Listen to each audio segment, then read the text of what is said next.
This is lecture number 9th of ray optics. और इस section में हम कुछ इंपॉर्टेंट टॉपिक्स डिस्कस करेंगे और उसके ऊपर बेस्ड क्वेश्चन देखेंगे। सबसे पहले एक इंपॉर्टेंट डिस्कशन करते हैं। मान लेते हैं आपके पास एक कॉन्वेक्स लेंस है। आपको पता है कॉन्वेक्स लेंस में दो फोकस होता है। एक ऐप से डिनोट करते हैं, एक टू ऐप से डिनोट करते हैं। ठीक है, हम क्या करने की कोशिश कर रहे हैं, हम अलग अलग जगह पे ऑब्जेक्ट रखेंगे और उसका इमेज बना के देखेंगे। तो सबसे पहला हम केस डिस्कस कर रहे हैं कि जब हम ऑब्जेक्ट को इंफिनिटी और टू एफ के बीच में रखते हैं। देखिए, टू एफ के बाद बियॉन्ड जो होगा वो इन्फानाइट होगा। तो हम ऑब्जेक्ट रख रहे हैं between two F and infinity. तो ऑब्जेक्ट हम रख रहे हैं यानी कि ऑब्जेक्ट जो है आपका रियल ऑब्जेक्ट है। ऐसे भी सुनिए कि जहां से जो फेनोमेना होना है, रिफ्रैक्शन का जो फेनोमेना होना है, इवेंट होने से पहले जहां पे लाइट रे मीट करता है उसको ऑब्जेक्ट बुलाते हैं, और अगर लाइट रे मीट कर रहा है तो उसको रियल ऑब्जेक्ट बुलाते हैं। तो आप रे बनाइएगा तो आप देखिए, अगर ऑब्जेक्ट 2f और इंफिनिटी के बीच में है तो उसका इमेज बनेगा 2f और f के बीच में। डायरेक्ट आपको याद होना चाहिए, ऑब्जेक्ट 2f इंफिनिटी के बीच में तो उसका इमेज बनेगा f और 2f के बीच में। अब आप क्लियरली देख सकते हैं कि जो आपका इमेज है वो इन्वर्टेड है और छोटा है एज कंपेयर टू ऑब्जेक्ट। सो हम बोलेंगे कि इमेज बन रहा है f और 2f के बीच में, इन्वर्टेड है और डिमिनिस्ड है। और देखिए, इवेंट के बाद, यहां इवेंट हुआ, इवेंट के बाद जो रे है वो एक्चुअली में मीट कर रहा है, तो यहां पे रियल इमेज बनेगा। So this is the first case where real images are formed from real object. Similarly, if we place this object between f and 2f, if we will place the object between f and 2f, its image will be formed beyond 2f. So let's see that case. So now the object is kept between f and 2f. So if the object will be kept between f and 2f, the image will be formed beyond 2f. And clearly you can see that this is the real object and the image formed is also a real image, right? And the nature of the image will be inverted, but it will be enlarged, and it will be between 2f and infinite. So ये दो case था जिसमें real object का real image बन रहा था। ठीक है, यानी कि रियल ऑब्जेक्ट का रियल इमेज बन रहा है। अब ध्यान से सुनिए, क्या इन दोनों केस में आप क्लियरली देख सकते हैं कि जो ऑब्जेक्ट है, ऑब्जेक्ट कहां प्लेस है, लाइट एनर्जी जिधर जा रहा है उसके ऑपोजिट में, यानी कि जो ऑब्जेक्ट है उसका जो साइन लेंगे वो नेगेटिव लेंगे। तो क्या हम ये बोल सकते हैं कि अगर आपके पास रियल ऑब्जेक्ट है तो रियल ऑब्जेक्ट के केस में हमेशा जो ऑब्जेक्ट का साइन लेंगे वो नेगेटिव लेंगे, क्योंकि लाइट एनर्जी जा तो रहा है राइट में पर ऑब्जेक्ट लेफ्ट में सिचुएटेड है, राइट? अगर कुछ आपको नहीं भी बोले क्वेश्चन में तो हम रियल ऑब्जेक्ट ही कंसीडर करके चलेंगे, और जैसे ही रियल ऑब्जेक्ट हमने कंसीडर किया उसका यू जो है हम वो नेगेटिव कंसीडर करेंगे। डन? अच्छा, रियल ऑब्जेक्ट जो रियल इमेज बना रहा है, इस केस में भी इस केस में, क्या रियल इमेज इन्वर्टेड बन रहा है? ऑलवेज, हमेशा याद रखिएगा कि रियल ऑब्जेक्ट का जब भी रियल इमेज बनेगा वो हमेशा इन्वर्टेड बनेगा। तो इस 3 पॉइंट को लिख लेते हैं कि for real object u is always taken as negative. Question में आपको कुछ नहीं भी बोले तब भी हम यही मानेंगे, if nothing is mentioned then object is taken as real object और u को नेगेटिव लेंगे, और रियल ऑब्जेक्ट से जो रियल इमेज बनेगा वो हमेशा इन्वर्टेड होगा। डन? अच्छा, आइए एक और केस के ऊपर डिस्कशन करते हैं। अब क्या होता है, क्या हम कर रहे हैं, अब हम इमेज ले रहे हैं बिटवीन f एंड 2f। अब जो हम ऑब्जेक्ट ले रहे हैं, ये ऑब्जेक्ट है, ये इमेज है। अब जो हम ऑब्जेक्ट ले रहे हैं between centre and first focus के बीच का ऑब्जेक्ट ले रहे हैं, तो क्लियरली आप देख सकते हैं कि ये जो ऑब्जेक्ट है तो रियल ऑब्जेक्ट, बट इसका जो इमेज बन रहा है, एक तो इमेज कैसा है, इनलार्ज्ड है, इरेक्ट है, और इमेज हम जब यहां पे इसको बेसिकली पीछे एक्सटेंड करवाएंगे, इसको मीट करवाएंगे, तब आपके पास इमेज बनेगा। तो आप यहां पे क्लियरली देख सकते हैं कि रियल ऑब्जेक्ट का वर्चुअल इमेज बन रहा है। किस केस में बनेगा? जब ऑब्जेक्ट कहां हो, सेंटर और फर्स्ट फोकस के बीच में। तो रियल ऑब्जेक्ट का वर्चुअल इमेज बन रहा है और इनलार्ज और इरेक्ट है। अब ध्यान से सुनिए, एक और पॉसिबल केस है। क्या पॉसिबल केस है? मान लेते हैं आपके पास कहीं दूर से दो लाइट रे ऐसा आ रहा है, तो देखिए इवेंट से पहले यहां इवेंट होना है, यहां इवेंट होना है, तो इवेंट से पहले लाइट रे नहीं मीट कर रहा है, तो इसको एक्सटेंड करने से यहां मीट कर रहा है लाइट रे, यानी जो ऑब्जेक्ट है ये वर्चुअल ऑब्जेक्ट है। वर्चुअल ऑब्जेक्ट समझ में आया? अच्छा, इवेंट के बाद लाइट रे एक्चुअली मीट किया तो इमेज जो है वो रियल इमेज है। तो हम यही एम्फसाइज करने की कोशिश कर रहे हैं कि वर्चुअल ऑब्जेक्ट का रियल इमेज पॉसिबल है। तो क्या क्या पॉसिबल है? रियल ऑब्जेक्ट का रियल इमेज पॉसिबल है, डन। रियल ऑब्जेक्ट का वर्चुअल इमेज पॉसिबल है और वर्चुअल ऑब्जेक्ट का रियल इमेज पॉसिबल है। तो ये तीन पॉसिबल केस है, बट याद रखिएगा कभी भी वर्चुअल ऑब्जेक्ट का वर्चुअल इमेज नहीं बनेगा। दिस इज नॉट पॉसिबल, और यही नीट में आया था। तो क्या पॉसिबल है?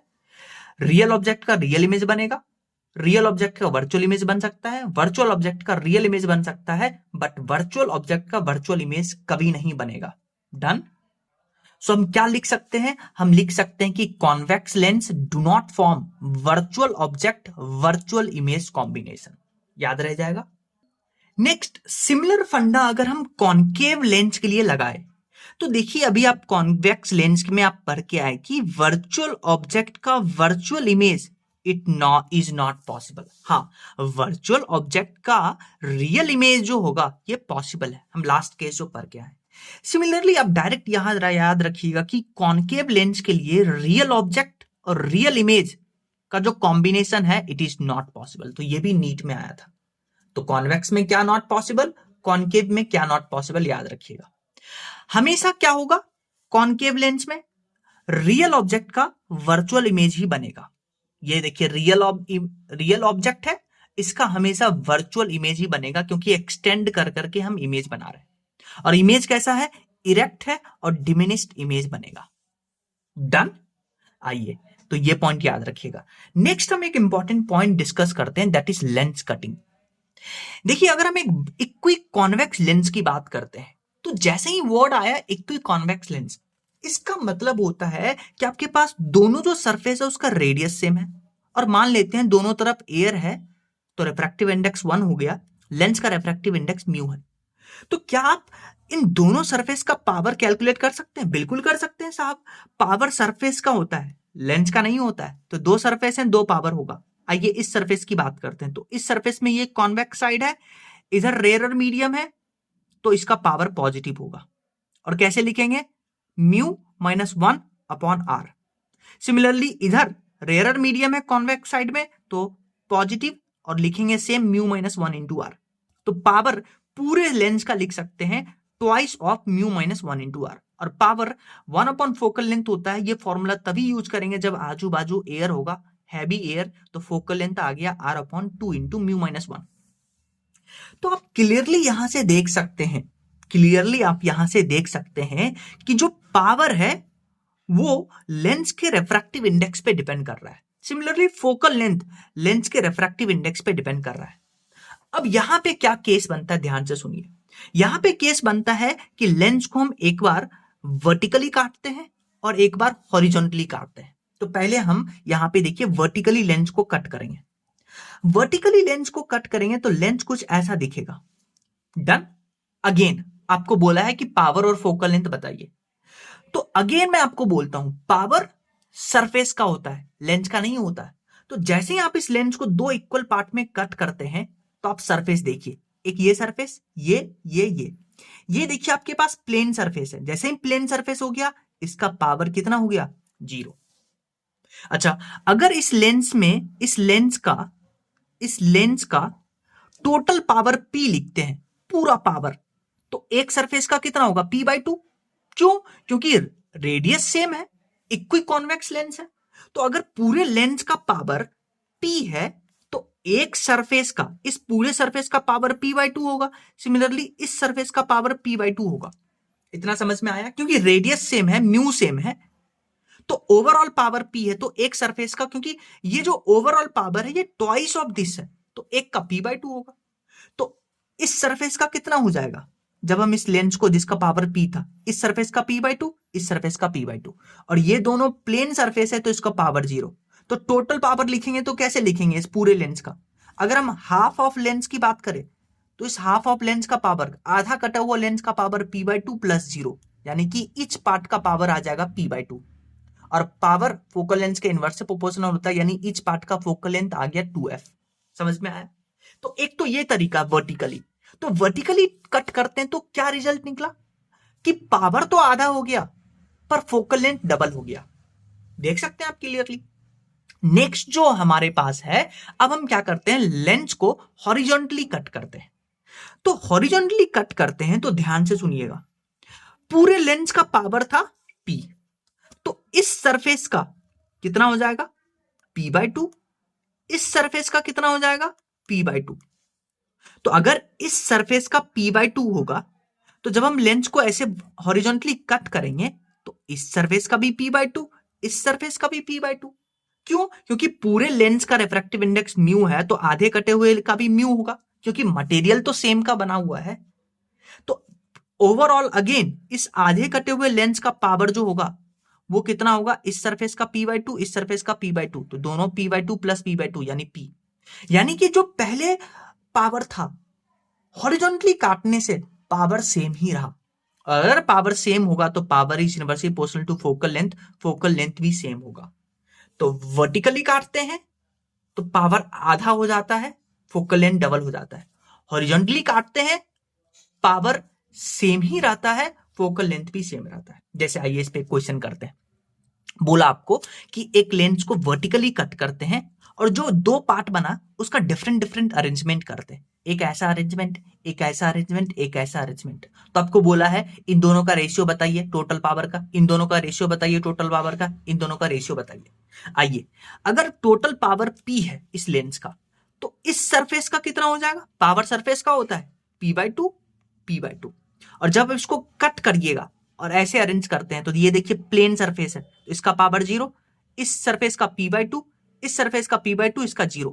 तो टोटल पावर निकालिए p/2 प्लस 0, p/2 प्लस 0, तो टोटल पावर कितना आ जाएगा, p ही आ जाएगा। सिमिलरली इसका p/2, इस सरफेस का प्लेन सरफेस है तो पावर 0, प्लेन सरफेस तो पावर 0, इसका p/2, तो ऐड करिएगा अगेन p आएगा। अगेन इसका इस सरफेस का 0, प्लेन सरफेस है, इसका p/2, इसका p/2, इसका 0, ऐड करिएगा p टोटल। डन। तो चाहे आप किसका भी रेशियो लीजिए सबका रेशियो 1:1 आएगा। नेक्स्ट केस देखिए, नेक्स्ट केस हम ये देख रहे हैं कि एक लेंस को हमने हॉरिजॉन्टली काटा है। हॉरिजॉन्टली काटा है तो आपको पता है अगर पूरे लेंस का पावर p है तो इस सरफेस का पावर p/2 होगा, इस सरफेस का पावर p/2 होगा, और अगर हम ऐसे काट रहे हैं तो इस आधे सरफेस का भी पावर p/2, इसका भी p/2।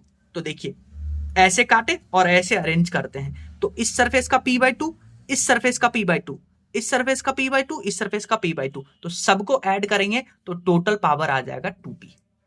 तो आपसे पूछा है इसका रेशियो बताइए, इसका रेशियो बताइए। डन। नेक्स्ट एक और कंसेप्चुअल पॉइंट सीखिए। अभी हम पढ़ के आए थे कि जो पावर का फॉर्मूला था वो था 2 into mu minus 1 into R. तो यहां से देखिए पावर जो है वो रिफ्रैक्टिव इंडेक्स पे डिपेंड कर रहा है।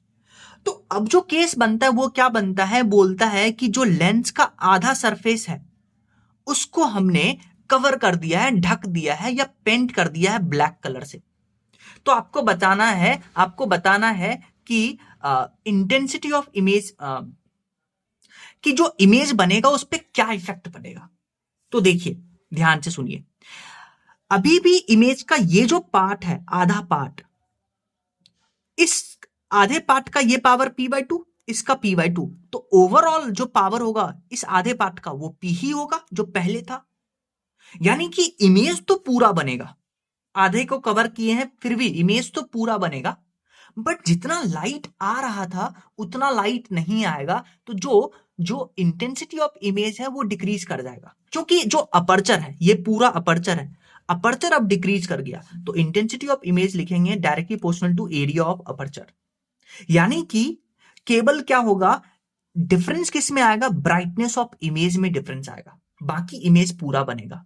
डन। जैसे इस पे एक क्वेश्चन करके देखते हैं। आपको बोला एक लेंस का डी डायमीटर आपको गिवन है और ये इमेज बना रहा है विथ इंटेंसिटी आई, आपको क्वेश्चन में दे के रखा है और आपको बोला कि सेंट्रल पार्ट ऑफ द जो लेंस है उसको हमने ब्लैक कलर से कलर कर दिया और उस सेंट्रल पार्ट का जो जहां ब्लैक कलर से कलर किया है उसका डायमीटर है d/2। डन। तो आपसे पूछा है नया इमेज का इंटेंसिटी बताए, इनिशियल था आई। तो देखिए ये आपके पास लेंस था डी डायमीटर का, इंटेंसिटी ऑफ इमेज बना रहा था आई, d/2 डायमीटर पे हमने ब्लैक कलर से पेंट कर दिया। तो आप तो थियोरेटिकली आप बोल सकते हैं कि अपर्चर डिक्रीज कर गया। अभी हम पर क्या है, intensity of image is directly proportional to area of aperture. अगर अपर्चर डिक्रीज कर गया तो इंटेंसिटी ऑफ इमेज डिक्रीज कर जाएगा। समझ में आया? तो पहले था डायमीटर डी, रेडियस हो जाएगा डायमीटर का आधा d/2। तो पहले एरिया हो जाएगा पाई आर स्क्वायर, आर के जगह पे d/2 यानी d²/4। तो ये आ गया पहला एरिया पाई d²/4। अब बाद की बात करते हैं। तो बाद में हमने क्या किया, जब ब्लैक कलर से पेंट किया था तो उसका जो डायमीटर था d/2, तो कितना हमने ब्लैक कलर से पेंट किया उसका रेडियस हो जाएगा d/2 का आधा यानी d/4। एरिया लिखेंगे पाई आर स्क्वायर, आर के जगह पे d/4 यानी d²/16। तो ये आ गया आपके पास A2। ये आ गया आपके पास उस ब्लैक पोर्शन का एरिया। तो जो बचा हुआ एरिया होगा वो क्या होगा, इस एरिया में से इसको माइनस करेंगे तो रिमेनिंग एरिया आपके पास इतना आ गया और ये A2 होगा। तो अब आपको पता है intensity is directly proportional to area, दोनों का रेशियो लेंगे। इनिशियल आपको आई गिवन है, A2 आपके पास इतना है, A1 आपके पास इतना है, रेशियो लीजिएगा तो आपके पास I2 आ जाएगा। नेक्स्ट एक कंसेप्चुअल पॉइंट सीखिए। बोला आपके पास एक इक्वी कॉन्वेक्स लेंस है, उसका रेडियस ऑफ कर्वेचर जो होगा वो सेम होगा। अगर ये इक्वी कॉन्वेक्स लेंस है तो इसका रेडियस ऑफ कर्वेचर सेम होगा। तो पावर इसके लिए लिखेंगे दोनों सरफेस का मिला करके होगा twice of μ-1 divided by R. Focal length इतना हो जाएगा। अब आप क्लियरली यहां से देख सकते हैं कि जो पावर और फोकल लेंथ है वो रिफ्रैक्टिव इंडेक्स पे डिपेंड कर रहा है लेंस के, और बाहर के मीडियम पे भी डिपेंड कर रहा है। तो कभी कभी आपसे क्या बोलता है कि इस लेंस को हमने क्या किया, 3 पार्ट में डिवाइड कर दिया। ठीक है, देखिए 3 पार्ट में, 1 2 3, और तीनों पार्ट का जो रिफ्रैक्टिव इंडेक्स है वो अलग अलग है, μ1 μ2 μ3। तो बताइए यहां कितना इमेज बनेगा। तो देखिए अगर लाइट रे आएगा तो इस पार्ट से जब रिफ्रैक्ट होगा तो एक अलग एंगल पे रिफ्रैक्ट होगा, इस पार्ट से एक अलग एंगल पे रिफ्रैक्ट होगा, इस पार्ट से एक अलग एंगल पे रिफ्रैक्ट होगा। यानी कि जो भी लाइट आएगा वो अलग अलग एंगल पे रिफ्रैक्ट होगा, तो आपके पास अलग अलग इमेज बनेगा। और कितना इमेज बनेगा, जितना आपके पास म्यू है, जितना आपने लेंस को डिवाइड किया है, 3 पार्ट में डिवाइड किया है, तो यहां 3 इमेज बनेगा। तो एक तो तरीका है लेंस को आप हॉरिजॉन्टली क्या करिए, डिफरेंट मीडियम में डाल दीजिए। एक तरीका है कि लेंस को वर्टिकली डिफरेंट मीडियम में डालिए। तो यहां क्या होगा, मान लेते हैं एक लाइट कंसीडर करते हैं, तो एक लाइट क्या होगा, इस मीडियम से थोड़ा सा रिफ्रैक्शन होगा, फिर इस मीडियम से, फिर इस मीडियम से, और फाइनली इस पॉइंट पे मिलेगा। सिमिलरली एक और लाइट कंसीडर करिए, तो इस मीडियम से रिफ्रैक्शन हुआ, फिर इधर से, फिर इधर से, और फिर इधर से रिफ्रैक्शन हुआ। तो चाहे आप कोई सा भी लाइट लीजिए, वो इस तीनों मीडियम में अलग अलग रिफ्रैक्शन तो होगा, पर फाइनली जब यहां पहुंचेगा तो एक ही पॉइंट पे मीट करेगा। तो जब आप वर्टिकली डिवाइड करते हैं एक लेंस को अलग अलग मीडियम में, तो इमेज आपके पास एक ही बनता है, इररेस्पेक्टिव कि आपने कितना मीडियम डाला है। पर जब आप हॉरिजॉन्टली मीडियम डालते हैं, तो हॉरिजॉन्टली मीडियम डालिएगा तो अलग अलग रिफ्रैक्शन होगा, तो अलग अलग इमेज बनेगा। जितना मीडियम डालिएगा उतना इमेज बनेगा। जैसे इस पे बेस्ड एक जेईई मेंस में क्वेश्चन आया था, आपको बोला कि एक लेंस है, लेंस का ये देखिए प्रिंसिपल एक्सिस है, और लेंस के प्रिंसिपल एक्सिस के ऊपर हमने वाटर भरा है दोनों तरफ, और नीचे हमने एयर भरा है। तो यहां से जो लाइट रे आएगा उसका अलग पॉइंट पे रिफ्रैक्शन होगा, और वाटर से जो लाइट रे आएगा उसका अलग पॉइंट पे रिफ्रैक्शन होगा। तो इसलिए यहां 2 इमेज बनेगा। तो यही क्वेश्चन आपसे पूछा था। नेक्स्ट हम एक छोटा सा टॉपिक पढ़ेंगे, लेंस फॉर्मूला। आपको पता है लेंस फॉर्मूला हम लिखते हैं 1/b minus 1/u equal to 1/f। इसमें जो भी u है, जो भी टर्म है उसको साइन के साथ लिखते हैं, लेकिन जो अननोन टर्म है, जैसे जो डिस्टेंस ऑफ इमेज है वो एक अननोन टर्म है, उसको हम साइन के साथ कंसीडर नहीं करेंगे। लेकिन जो u है और f है उसको साइन के साथ लिखेंगे। सो सभी टर्म को साइन के साथ लिखेंगे, लेकिन जो अननोन है उसका साइन नहीं रखना है। और अगर रियल ऑब्जेक्ट है तो रियल ऑब्जेक्ट का u हमेशा नेगेटिव होगा। कुछ क्वेश्चन में नहीं भी बोले तब भी हम नेगेटिव लेके चलेंगे, रियल ऑब्जेक्ट मान के चलेंगे, तो रियल ऑब्जेक्ट होगा तो उसका हमेशा यू नेगेटिव होगा, पहले भी हम डिस्कस कर चुके हैं। और अगर ये कॉन्वेक्स लेंस होगा तो उसका फोकल लेंथ पॉजिटिव होगा, कॉन्केव लेंस होगा तो फोकल लेंथ नेगेटिव होगा। इसका मैग्निफिकेशन का फॉर्मूला क्या होता है, height of image upon height of object is equal to v upon u. इसको ऐसे भी लिख सकते हैं, f upon f plus u is equal to height of image upon height of object is equal to v upon u. इसको ऐसे भी लिख सकते हैं इमेज के टर्म्स में, ये ऑब्जेक्ट के टर्म्स में, ये इमेज के टर्म्स में, f minus v upon f equal to height of image upon height of object is equal to v upon u. अगर कुछ नहीं भी बोला तो हम ऑब्जेक्ट को रियल ऑब्जेक्ट मान के चलेंगे और यू हम नेगेटिव कंसीडर करेंगे। डन।